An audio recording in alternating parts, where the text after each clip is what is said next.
চাওক, আজি আমি সংবাদমেলত উপস্থিত হোৱাৰ কাৰণ এটাই যে অহা 28 তাৰিখে আমাৰ মাননীয় social justice and empowerment department মাননীয় ৰিপাব্লিকান পাৰ্টি অফ ইণ্ডিয়াৰ নেশ্যনেল প্ৰেচিডেণ্ট ৰামদাস আঠাৱালে ডাঙৰীয়া আমাৰ বঙাইগাঁও জিলাৰ অভয়াপুৰী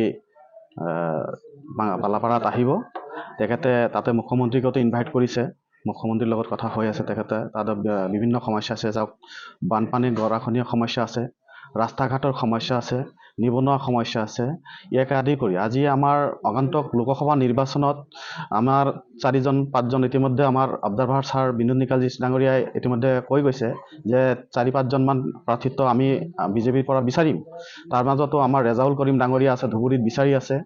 এতিয়া কথা হৈছে যে অসমৰ মাটি আজি অৰুণাচলে লৈ আছে, আজি মেঘালয়ে লৈ আছে, নাগালেণ্ডে লৈ আছে, মিজোৰামে লৈ আছে।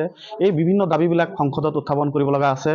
আৰু লগতে আটাইতকৈ ঘাই সমস্যা যিটো অসমৰ বিভিন্ন জাতি জনগোষ্ঠীক দুৰ্বল কৰিছে, বানপানী গৰাখহনীয়া সমস্যা, এই সমস্যাৰ ওপৰতো কিছুমান আমাৰ দাবী আছে। এই আমাৰ ৰিপাব্লিকান পাৰ্টি অফ ইণ্ডিয়া আঠৱালা দল হৈছে আমাৰ বাবা চাহেব আম্বেদকাৰ, ডক্টৰ আম্বেদকাৰ আইডিঅলজি চলা পাৰ্টি। এই পাৰ্টিৰ আমাৰ যিবিলাক কৰ্মসূচী, এইবিলাক গোটেইখিনি ৰাইজৰ বিভিন্ন জাতি জনগোষ্ঠী ভাষা ভাষীৰ মানুহৰ সম অধিকাৰ, সম ন্যায়, সম মৰ্যাদাৰ প্ৰাপ্য অধিকাৰ সাব্যস্ত কৰিবৰ কাৰণে আমি চেষ্টা কৰি আছোঁ। আপোনালোকৰ সহায় সহযোগিতা বিচাৰিছোঁ। जय भीम, नमस्कार। मैं विनोद निकाल जी, रिपब्लिकन पार्टी ऑफ इंडिया अटोले इस दल का नॉर्थ ईस्ट का ऑब्जर्वर हूँ।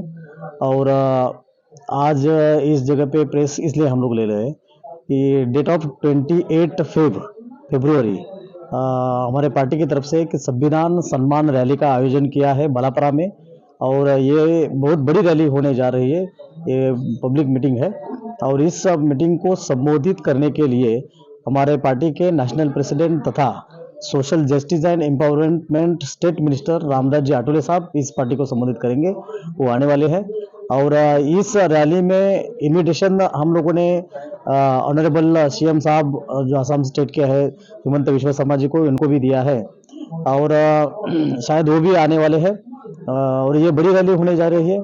और इस आने वाले लोकसभा इलेक्शन के तहत इसके बारे में डिस्कशन भी होने वाला है। अलायंस के संदर्भ में मंत्री जी के माध्यम से हम लोग यहाँ सभी जनता के लिए अपील करना चाहते हैं कि इस रैली में ज़्यादा से ज़्यादा लोग आके इस रैली को सक्सेसफुल कीजिए। इस बार कोई कैंडिडेट होगा क्या आप लोग? हाँ जरूर, हमारे जैसे कि अभी लोकसभा सामने इलेक्शंस आ रहे हैं, तो बराक वैली में हम लोगों की तैयारी चल रही है करीमगंज कॉन्स्टिट्यूंसी में। और उसके बाद में फिर धुबरी और बरपेटा, ऐसा 2-3 जगह पे हम लोग हमारे पार्टी के लोग अच्छी तरह से काम कर रहे हैं। तो बीजेपी के साथ में अलायंस के बारे में डिस्कशन 28 तारीख को होने वाला है। सम्माननीय रामदास जी आठवले साहब और हिमंत विश्व शर्मा जी, ऑनरेबल सीएम साहब आसाम, इनके साथ में डिस्कशन होगा। अगर भारतीय जनता पार्टी की तरफ से असम में अगर 2-3 seat Republican party of India को अगर अलायंस में देते हैं, तो जरूर रिपब्लिकन पार्टी ऑफ इंडिया का यहाँ खाता खुल सकता है। रिपब्लिकन पार्टी ऑफ इंडिया वैसे तो एनडीए की घटक पार्टी है और बीजेपी के साथ में हम लोग सेंट्रल में अलायंस में है महाराष्ट्र के थ्रू से। अगर असम में भी होता है तो एक अच्छा से मैसेज पूरा देश में जाएगा और एनडीए घटक पार्टी में ज़्यादा से ज़्यादा सीट बढ़ने का काम भी हो जाएगा। यदि असम में आप लोग को मतलब बीजेपी सरकार एक साथ नहीं लेगा, लोकसभा इलेक्शन में आप लोग का कैंडिडेट नहीं होगा क्या? नहीं, वो तो हम लोगों की तैयारी तो ऑलरेडी 5 या 6 सीट के ऊपर चल रही है। लेकिन ये 2-3 सीट जो है वो बीजेपी गवर्नमेंट से हम लोग डिमांड कर रहे हैं कि अगर आरपीआई को साथ में लेकर अगर करते हैं तो यहाँ आरपीआई का खाता खुल सकता है। और रिपब्लिकन पार्टी ऑफ इंडिया का, जैसे कि अभी लास्ट टाइम में हम लोगों ने इंडिपेंडेंट लड़े थे हमारे पार्टी के सिंबल पे नागालैंड में, तो 2 विधायक हमारे जीत के आए थे।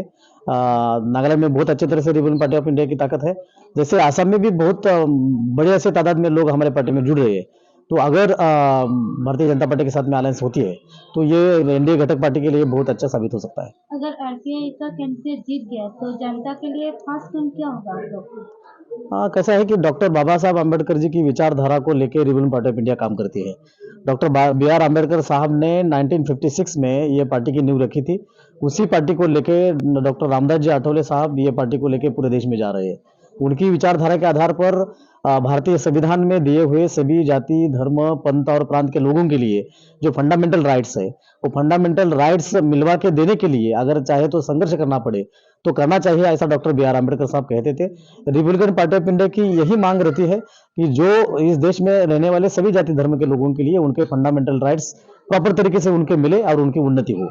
हम लोग जरूर, अगर हमारी सीट दिया जाती है और जीत के आते हैं तो वहाँ के कॉमन पीपल्स के लिए बहुत बढ़िया से काम कर सकते हैं, उनके उन्नति के लिए, उनकी समस्या का निराकरण करने के लिए।